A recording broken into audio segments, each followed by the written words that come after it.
রাজধানীর new market এলাকায় অভিযান চালিয়ে ১,১০০টিরও বেশি দেশীয় ধারালো অস্ত্র উদ্ধার করেছে সেনাবাহিনী। উদ্ধার হওয়া অস্ত্রের মধ্যে রয়েছে সামুরাই চাপাতিসহ বিভিন্ন ধরনের ধারালো ছুরি। এসব অস্ত্র সন্ত্রাসীদের কাছে বিক্রি ও ভাড়া দেওয়া হতো বলে জানানো হয়েছে।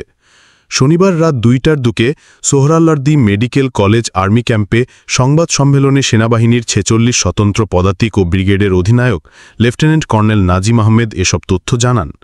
তিনি জানান, ২ দিনের ধারাবাহিক অভিযানে নিউ মার্কেটের একাধিক দোকান ও গুদাম থেকে ১১০০র বেশি ধারালো অস্ত্র উদ্ধার করা হয়েছে।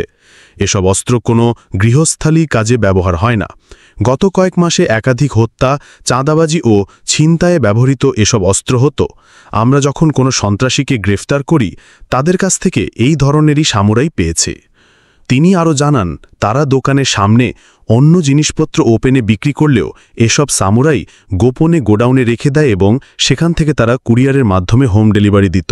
কিছু কিছু জিনিস আছে, এগুলো হাউসহোল্ডে ব্যবহৃত হয়, এগুলো ওপেনলি ব্যবহার করা হচ্ছে, কিন্তু এই সামুরাই তারা গোপনে বিক্রি করে এবং সেগুলো তারা ফ্রি হোম ডেলিভারি দেয়। এসব হোম ডেলিভারি তারা কিশোর গ্যাংদের কাছেই দিয়ে থাকে।